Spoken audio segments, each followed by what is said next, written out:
परम ज्योति समं समस्तैरनंत पर्यायै दर्पण कल्लिव सकला प्रतिफलति पदार्थ मालिका यत्र गुरुवः पान्तनो नित्यं ज्ञान दर्शन नायिका चारित्रार्णव गंभीरा मोक्ष मार्गोपदेश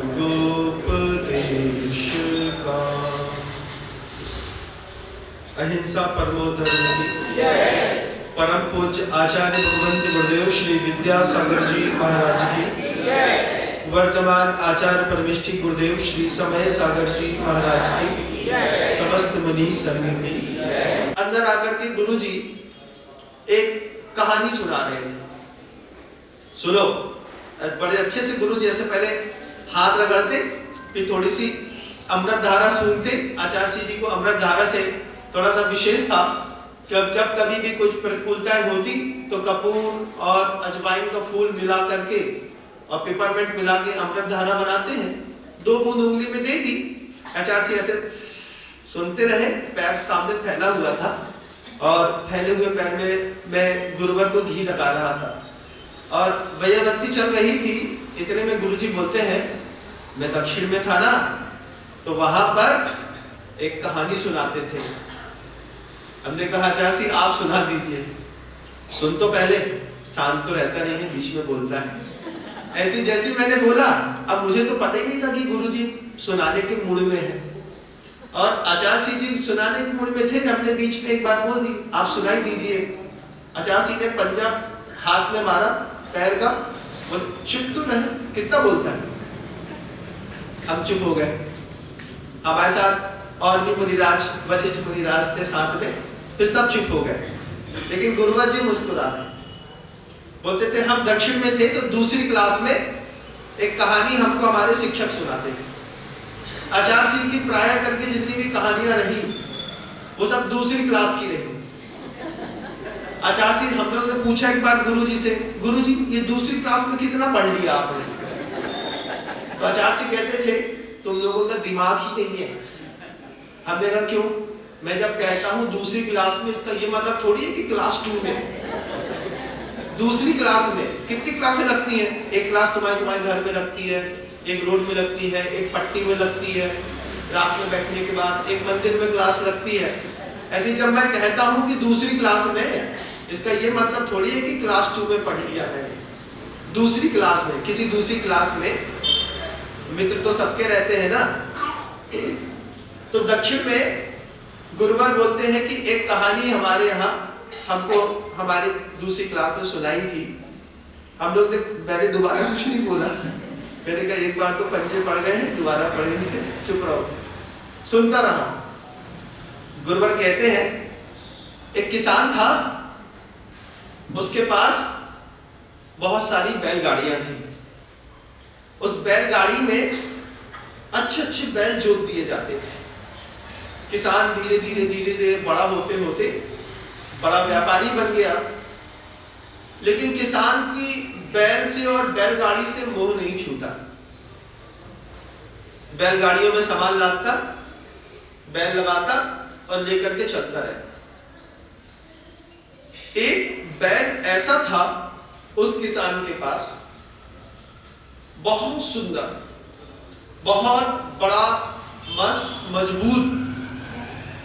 लेकिन उस किसान ने उस बैल को कभी बैलगाड़ी में नहीं लगाया। हमेशा बैलगाड़ी चलती है ना, तो बैलगाड़ी के पीछे जो है बैल के गड़े की रस्सी जो है ना, बैलगाड़ी में ऐसी बांध देते हैं। तो धीरे धीरे बैलगाड़ी खिंचती है तो उसके पीछे पीछे बैल भी चलता रहता है। अच्छे मोटे मोटे बड़े उसको मोती की माला पहनाते। रोज सुबह सफेद वृषभ था, उसको एक लाल टीका वो किसान लगाता। उसको बढ़िया खुर में सरसों का तेल लगा करके खुर बिल्कुल काले कर देता। हाथ फेरता 15-20 मिनट तक, तो बैल बिल्कुल चकचकाता रहता। अच्छा खाने को मिलता उस बैल को अच्छा भोजन मिलता, अच्छी रहने की सुविधा मिलती, धूप छांव से बचा करके रखते। लेकिन उस बैल को कभी किसान ने बैलगाड़ी में नहीं लगाया। हम लोग बहुत गौर से सुन रहे थे। 500 बैलगाड़ी थी उस किसान के पास। कितनी? हमसे पूछते हैं गुरु जी, हमने दी 500। बोले हाँ 500 याद रखना। हमने कहा जी। गुरु जी बोलते हैं 500 बैलगाड़ी थी उसके पास। हर बैलगाड़ी के लिए 2-2 बैल, तो कितने बैल हो गए? 1000 बैल हो गए। उस 1000 बैल के ऊपर था उस किसान का इस बैल से प्रेम। खूब सजाता सवारता, अच्छा तैयार करता। सींगे थी, सींगों में बढ़िया काली काली कालिक लगा देता, कोयले की तेल लगा करके, तो अच्छे काले काले सींग दिखते, अच्छा सफेद शरीर दिखता, अच्छा ऊंचा बैल। और बैलगाड़ी में पीछे बांध तो देता, बैलगाड़ी में वजन ढोने के लिए नहीं लगा, साथ में लेके चलता हमेशा। किसान को उस बैल पे बहुत विश्वास था। एक बार ऐसा हुआ कि बारिश के दिनों में मार्ग में रात्रि के समय कीचड़ में बैलगाड़ियां फंस गई। जितने बैल थे उन्होंने मेहनत करी, निकालने की कोशिश करी, निकाल नहीं पाए। फिर दूसरे बैल ने मेहनत करी, निकाल नहीं पाए। किसान को जिस बैल के ऊपर खूब विश्वास था, किसान ने अंत में उस बैल को बैलगाड़ी में लगाया। जैसे ही बैलगाड़ी में उस बैल को किसान ने लगाया, वो बैल सोचता है आज तक इसने मेरा पोषण किया है, आज तक इस मालिक ने हमको जान से ज्यादा प्यार किया है, जिसने मुझे जान से ज्यादा प्यार किया है, जिसने मुझे आज तक पोषण किया है, आज उसके कर्जा चुकाने का मौका है, इसका कर्जा चुकाऊंगा। और किसान के मोह में और अपने कर्जे को चुकाने के भाव के साथ उस अकेले बैल ने कीचड़ से 500 बैलगाड़ियां निकाली। इतनी ताकत लगाता, एक एक बैलगाड़ी को बाहर निकालता रहता। अच्छे रास्ते में चलने के बाद तो हर इंसान चल लेता है। कीचड़ से धसी बैलगाड़ी को निकालने की भरी बैलगाड़ी कीचड़ में धसी है, उसको निकालना है। किसान ने जिस बैल को खूब पोषण दिया था, 24 घंटे प्यार दिया था, अच्छे से रखा था, पोषित किया था, उसको जैसे बैलगाड़ी में लगाया, उस बैल ने अकेले 500 बैलगाड़ियां निकाली। और 500 बैलगाड़ी निकालने के बाद वो बैल थक करके जमीन पर गिर पड़ा। जैसे वो जमीन पर गिरा, बैल अंतिम समय तक ताकत लगाता रहा। 500 बैलगाड़ी निकालने के बाद जब चकनाचूर होकर के बैल धरती पर गिरा तो फिर नहीं उठा। उस किसान ने उस बैल को बहुत प्यार किया। प्यार करने के बाद गांव से वैद्य बुलवाए। वैद्य बुलवा करके इलाज के लिए देखा तो उसने देखा, वैद्य कहते थे कि इसने इतनी मेहनत करी है, इतनी मेहनत करी है इस बैल ने कि इसके अंदर की एक एक नस खिंचाव के कारण टूट गई। इसके पैर की पूरी शक्ति, जब आप कभी कोई चीज खींचते हैं तो आपको पता चलता है कि पैर को, घुटने को कितना मजबूती के साथ पकड़ना पड़ता है। बोले इस पैर की पूरी शक्ति इसने 500 बैलगाड़ी निकालने में खर्च कर दी है, अब ये जीवन में कभी उठ नहीं पाएगा। किसान को बहुत बुरा लगा, इतना बुरा लगा कि जिस बैल को मैं हमेशा पोषण करता था, जान से ज्यादा प्यार करता था, चाहता था, वो बैल अब उठ नहीं पाएगा। इतनी ताकत लगा दी उस बैल ने अपनी 500 बैलगाड़ी निकालने में कि अंदर की एक एक शिराएं, पूरी की पूरी शिराएं बिल्कुल टूट गई, पीला पड़ गया। पूरा का पूरा बैल, सफेद दिखने वाला बैल पीला पड़ गया। और वैद्य कहते हैं कि अब ये कभी उठ नहीं पाएगा, फिर क्या करें। किसान को अपना काम करना था। किसान ने गांव के मुखिया को बुला करके और गांव वालों को बुला करके 1000 सोने की मोहरें दी। 1000 सोने की मोहरें देकर के वो किसान गांव के मुखिया और गांव वालों से कहता है, ये बैल मुझे जान से ज्यादा प्यारा था, आज इस बैल ने मेरी 500 बैलगाड़ियां पार कराई है, लेकिन ये टूट करके नीचे बैठ गया है, मैं यहां रुक नहीं पाऊंगा, इसको बैलगाड़ी में लेकर के साथ में जाऊंगा तो बैलगाड़ी में बैठने पर भी इसके शरीर में बहुत दर्द होगा, आंख से आंसू गिरेंगे, मैं उसके दर्द को देख नहीं पाऊंगा। वो किसान कहता है, इसको मैंने जान से ज्यादा चाहा है और आप लोग इसकी रक्षा करते। 1000 सोने की मुद्राएं ठोस दी, 4-5 मुद्राएं भी देता तो घासी तो डालना था और पानी डालना था, लेकिन किसान ने प्रेम के कारण 1000 सोने की मुद्रा दी। गुरुजी हमसे फिर कहते हैं, नम्र सुन रहा है? हाँ गुरुदेव सुन रहा हूं। जैसे गुरुजी ने मेरी तरफ देखा, हमने गुरुजी की तरफ देखा, गुरुजी की बड़ी बड़ी आंखें मुझको देख रही थी और मैं उस बैल में अपने आप को देख रहा था। मैं कहीं ऐसा तो नहीं कि ये कहानी मेरे ऊपर कही जा रही। फिर आचार्य जी कहानी के प्रवाह को आगे बढ़ा गए। गुरुदेव कहते हैं कि उस बैल के लिए उस किसान ने 1000 सोने की मुद्राएं दी गांव वालों को, और गांव वालों को सोने की मुद्रा देने के बाद किसान भारी मन से अपनी बैलगाड़ी लेके आगे निकला। लास्ट में मुखिया के कंधे में हाथ रख के फिर कहता है, मेरे बैल का ध्यान रखना, उसको मैंने बहुत चाहा है, उसने मेरी बहुत मदद की है। आज प्रतिकूलताओं में उस बैल ने 500 बैलगाड़ियां निकाली हैं, कम नहीं होता है। इसको समय पर हरी हरी घास दे देना, सानी भूसा दे देना, अच्छा ठंडा इसको पानी दे देना। इसको मैं मंगलवार के दिन थोड़ा सा गुड़ और घी खिलाता था, इसको गुड़ और घी की व्यवस्था भी इसके लिए कर देगी। जब ऐसी बात उस किसान ने गांव के मुखिया और गांव वालों से कही तो हर गांव वाले ने ऐसा भरोसा दिलाया, आप चिंता नहीं करो, इस बैल को हम पालेंगे, इस बैल को हम पालेंगे, इस बैल को हम पालेंगे। हर इंसान ने विश्वास दिलाया।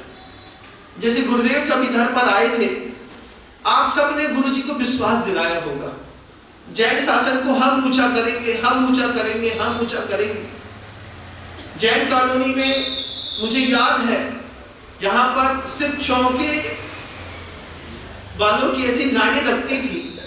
आपने उस किसान को विश्वास दिलाया होगा, जैन शासन की रक्षा हम करेंगे, हम करेंगे, हम करेंगे। कितने नारे लगाए होंगे, कितना गुरु जी के पास आकर के आपने अपना अहोभाव रखा होगा। उसी अहोभाव में जीने की कोशिश करिए। वो किसान से गांव वाले बोलते हैं, हम पालेंगे आपके बैल को, आप चिंता नहीं करना, आप तो जाओ। और वो किसान भारी मन से 500 बैलगाड़ियां लेकर के आगे निकल गया। कुछ दिन तक तो मुखिया ने और गांव वालों ने हरी हरी घास उस बैल को दी, उसके बाद पानी दिया, और जैसे ही लगा कि किसान अब 100 योजन दूर चला गया है, अब लौट के नहीं आने वाला है, हर इंसान ने अपना रंग बदला। 1000 सोने की मुद्राएं ली, सोने की मुद्राएं आपस में मुखिया ने बांट ली। और जब पूरे गांव के लोग आश्वस्त हो गए कि अब वो किसान लौट करके इस बैल को नहीं देखेगा, क्योंकि गांव वालों का बैल के प्रति तो कोई प्रेम था ही नहीं, तो गांव वालों ने इस बैल की उपेक्षा करना शुरू कर। जैसे जैसे उपेक्षा होती गई, बैल सूखता चला गया। एक ही जगह बैठा था वो बैल, बैठे बैठे उसकी कमर की, पीठ की पूरी चमड़ी गल करके जमीन में चिपक गई। उसमें धीरे धीरे कीड़े पड़ने लगे। ना उसको पानी मिलता, ना उसको हरा चारा मिलता, तेज धूप भी उसके शरीर पर पड़ती तो कोई उस पर छाया नहीं करता। पूरे गांव के लोगों ने उसके नाम की रकम उठाई थी। पूरे गांव के लोगों ने उस बैल को जीवित रखने का, उसकी सेवा करने का आश्वासन उस किसान को दिया था, और गांव का एक एक इंसान मुकर गया। किसी ने उसको पानी नहीं दिया, किसी ने उसको हरी घास नहीं दी, उसकी चमड़ी को किसी ने सहलाया तक नहीं। वो बैल अकाम निर्जरा करता रहा। जब आप कुछ चाहते हैं और आपको वो चीज नहीं मिलती और आप उसकी उपेक्षा में कुछ तात्विक जीवन में कर जाते हैं, इसको आगम ग्रंथों में अकाम निर्जरा कहा।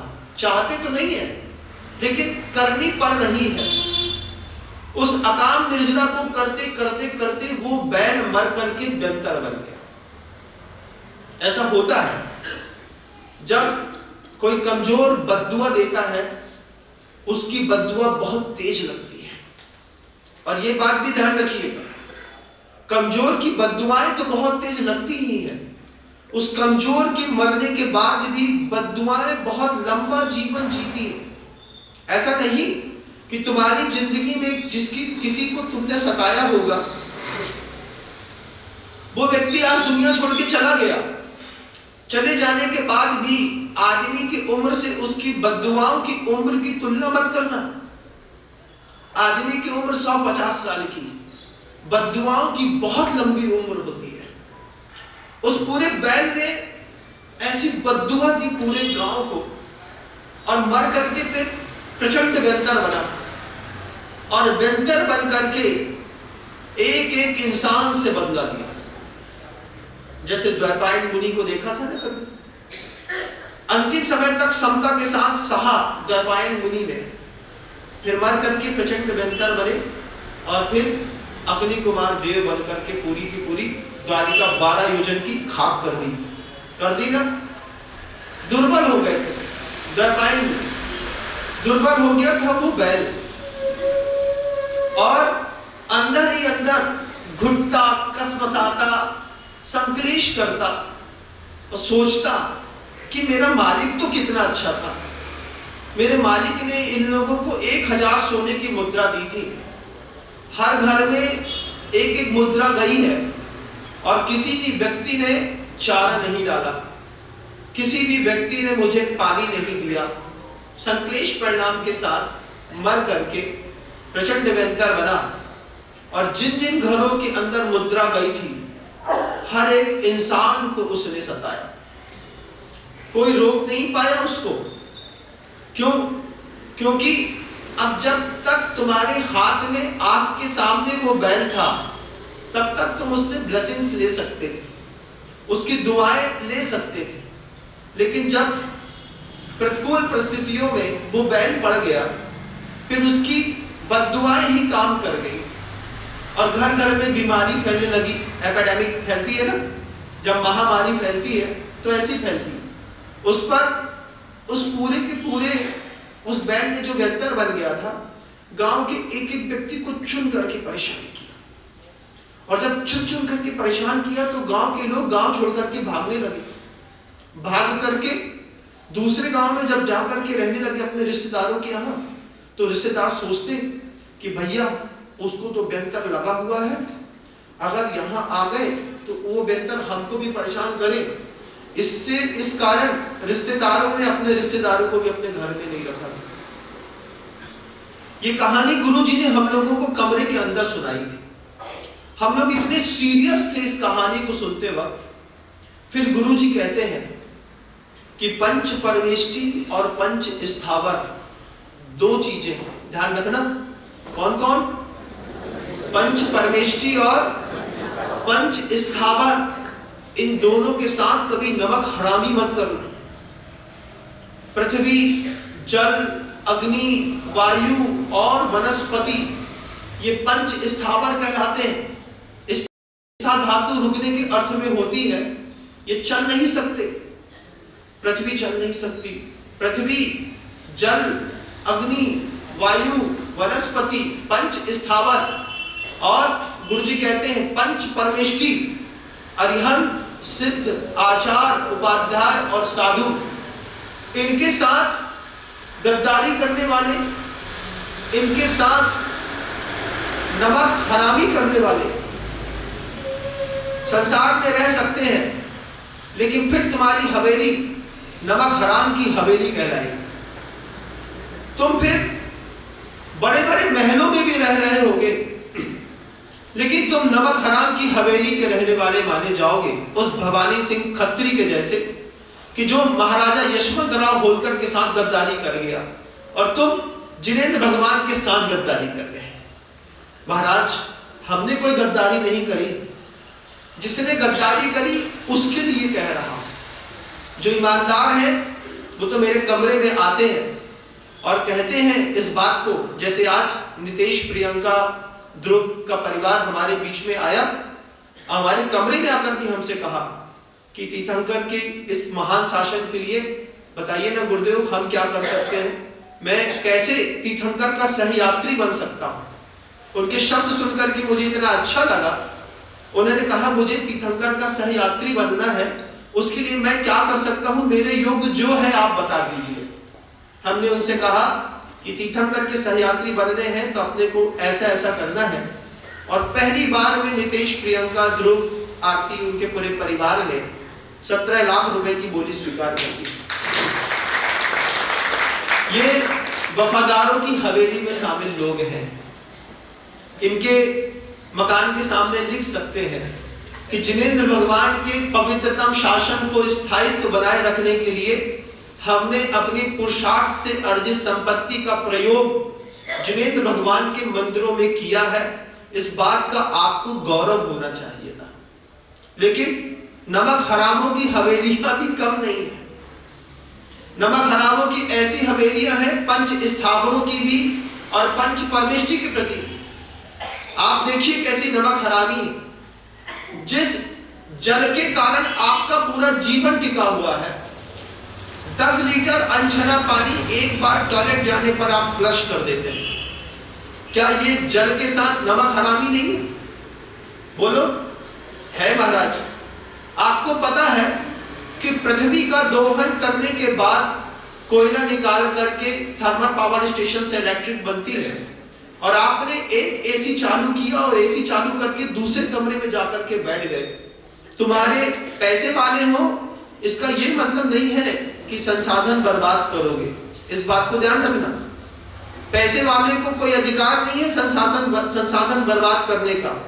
अगर आप ये कहते हैं कि इसके बदले तुम हमसे पैसा दे लो, 1 यूनिट बिजली के चक्कर में कितने प्राणियों ने जान गंवाई है, अभी इसका तुमको एहसास नहीं है। इसलिए तुम 2, 4, 10 रुपए देकर के कहते हो कि 1 यूनिट बिजली ले लो और काम हो जाएगा।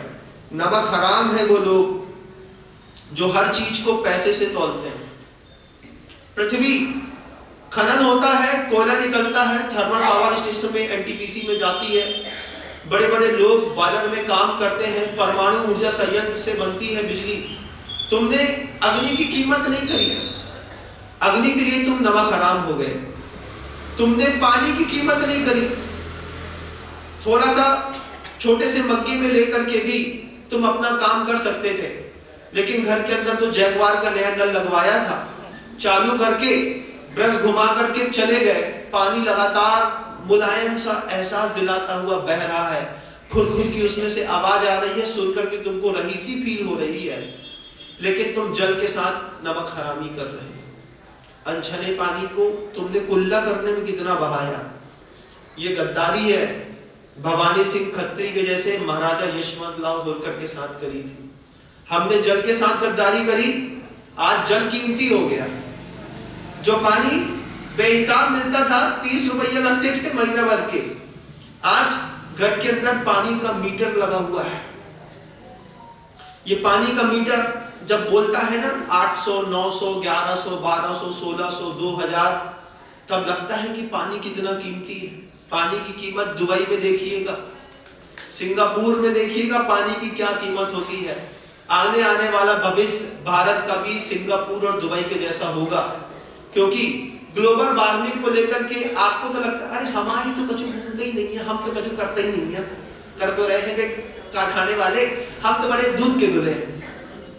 हर नमक हराम यही कहता है कि हम दूध के दूल्हे। नमक हरामों को कभी नमक हलालों की भाषा समझ में नहीं आएगी, क्योंकि जो नमक हलाल होते हैं वो बैल के जैसे अपनी जान की बाजी लगा करके भी अपने मालिक को पार लगाना चाहते हैं। नमक हलाल बनिए, नमक हराम मत बनिए। जल के प्रति नमक हलाली करिए, इसने मुझे प्राण दिया है, गर्मी में ठंडक दी है, इतना तो करूं कि छान लूं, सुरक्षित रख लूं। वाटर हार्वेस्टिंग का एक प्लांट अपने घर में इम्प्लांट कर लूं कि छत इतनी बड़ी है, बारिश का पानी धरती के अंदर चला जाए, हमारे न सही किसी और के काम आएगा। जल के प्रति वफादारी तो बनी रहेगी, लेकिन जल के प्रति नमक हराम होती जा रही है दुनिया।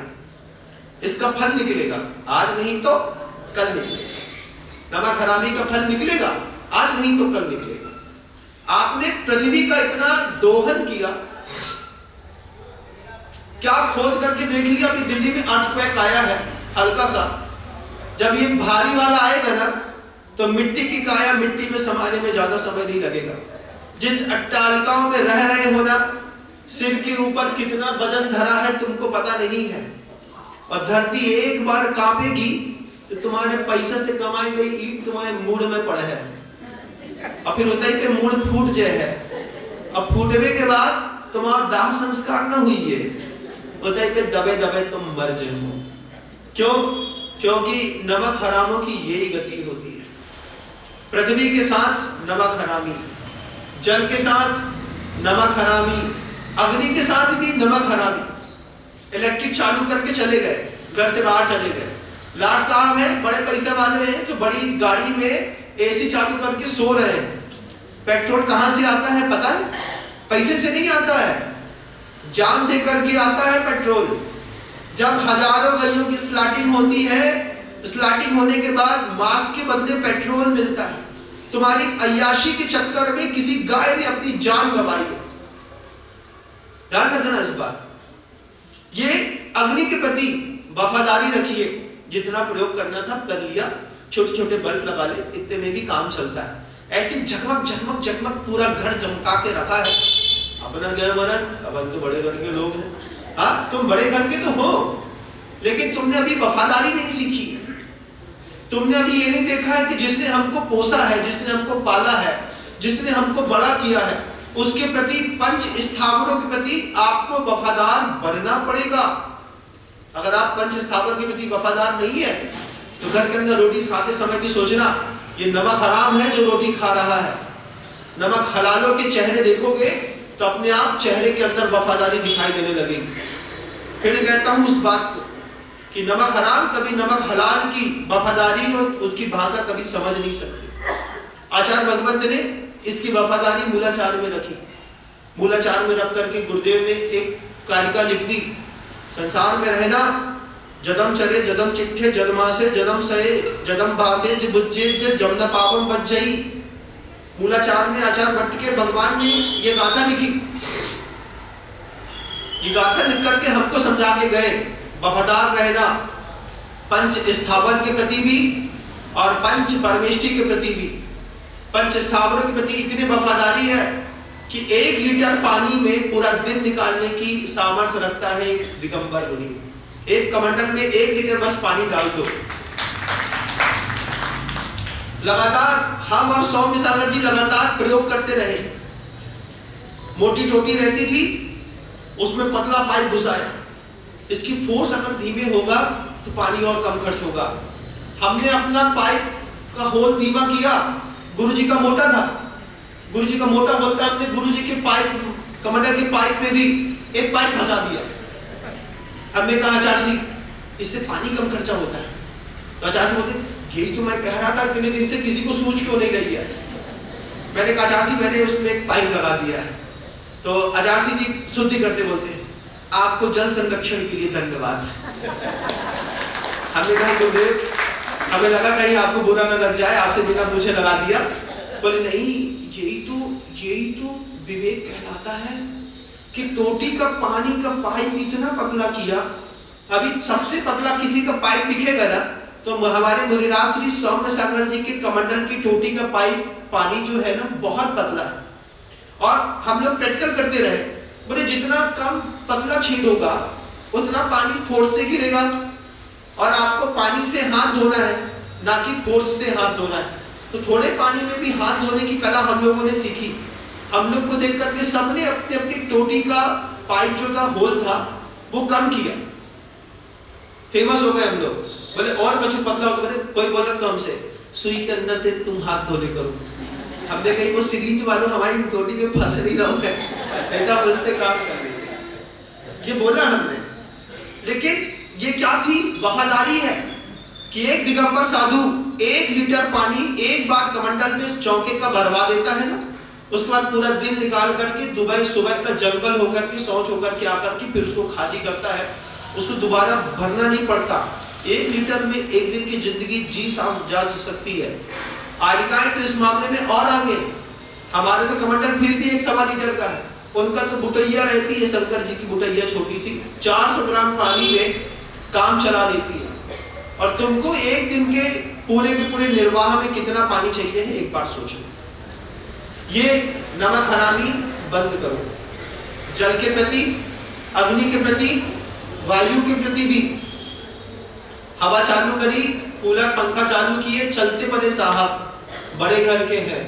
ये गद्दारी देश के साथ है, इस देश के साथ की गई गद्दारी का आज नहीं तो कल रिजल्ट निकलेगा।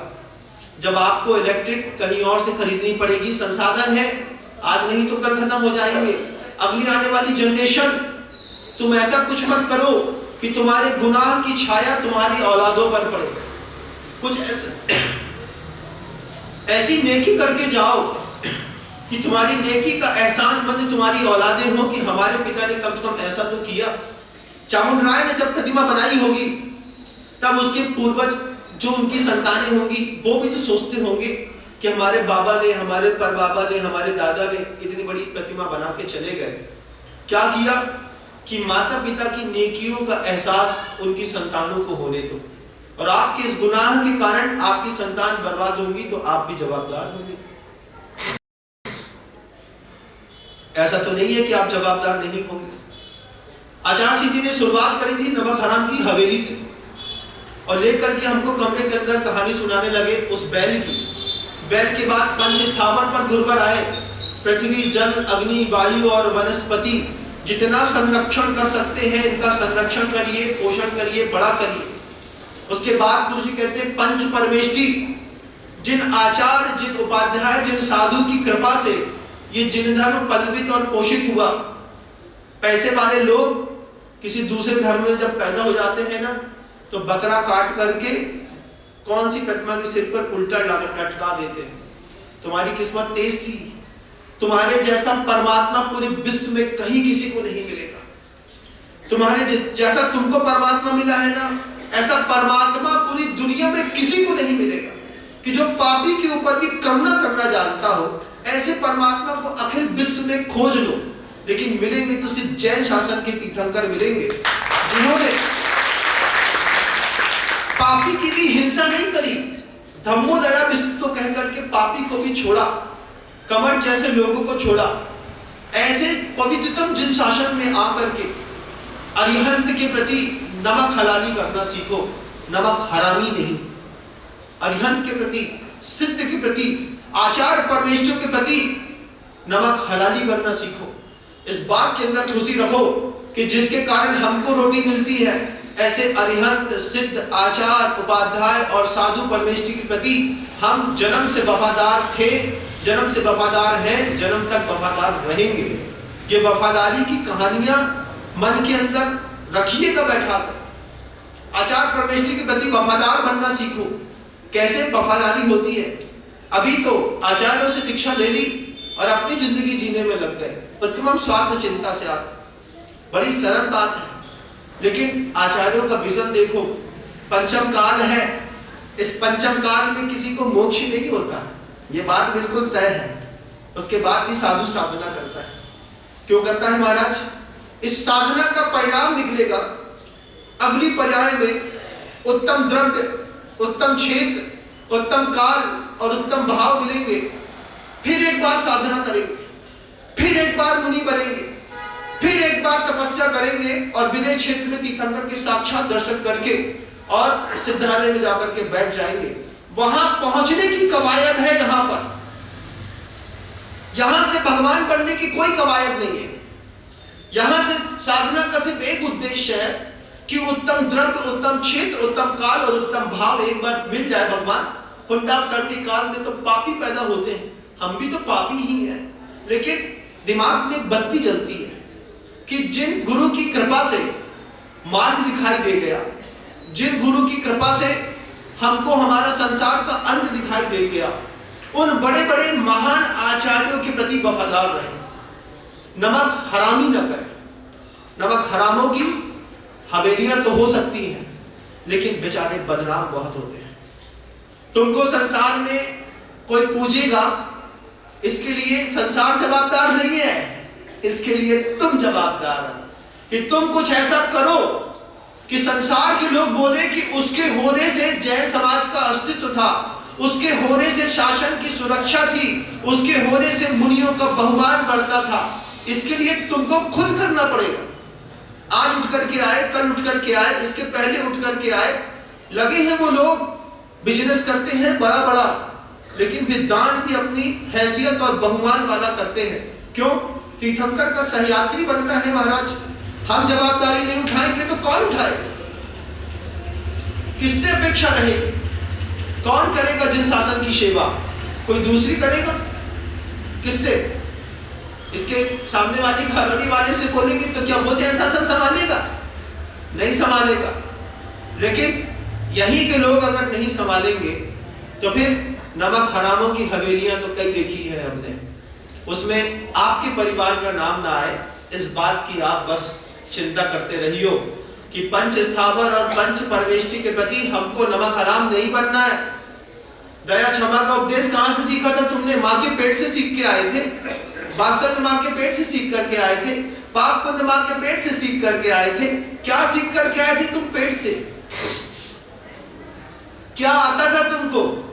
तुमको इज्जत मिली किसके बदौलत? तुम्हारी बदौलत नहीं, इन्हीं पंच परमेष्टियों के कारण पूरी कौम की इज्जत पूरे विश्व में, पूरी दुनिया में कहीं पर भी चले जाइए, जैन फूड अवेलेबल है। जैन फूड बता रहा है कि हम छोटे से मुट्ठी भर के लोगों ने पूरे विश्व को एक ऐसा संदेश दिया है कि जैन ऐसी पवित्रतम कौम है जो अशुद्ध भोजन नहीं करती। इससे भी हमसे भी बड़ी बड़ी मेजॉरिटी वाले लोग हैं, लेकिन उनके नाम का कहीं भी इस्लामिक फूड नहीं चलता, यहूदी फूड नहीं चलता, पारसी फूड नहीं चलता, लेकिन पूरे विश्व में हर जगह जैन फूड चलता है।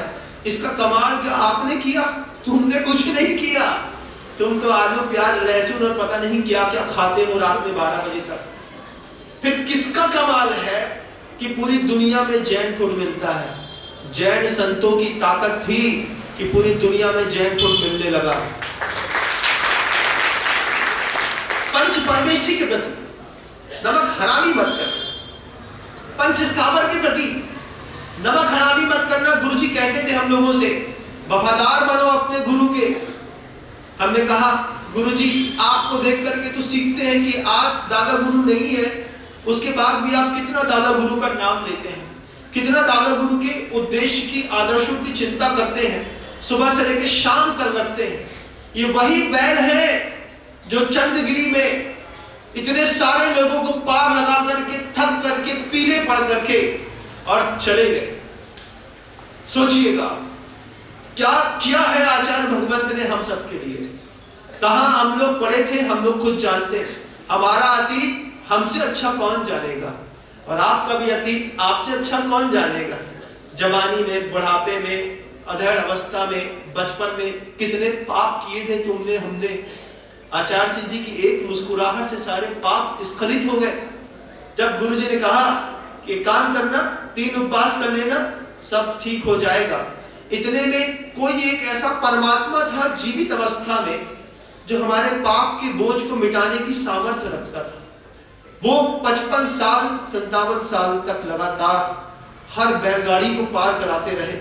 कितने सारे साधु निकाले, कितने सारे शावकों को प्रतिमाओं के व्रत दिए, कितने सारे गृहस्थों की गृहस्थी लाइन अप करी, कितने सारे लोगों को बड़ी बड़ी बीमारियों से बचाया, कितनी धर्म की उन्नति करी, 7.5 लाख गौवंश की रक्षा करी, बड़े बड़े मंदिर बनाए, तुम्हारी सुविधा के लिए भगवती जैसा हॉस्पिटल बनाया।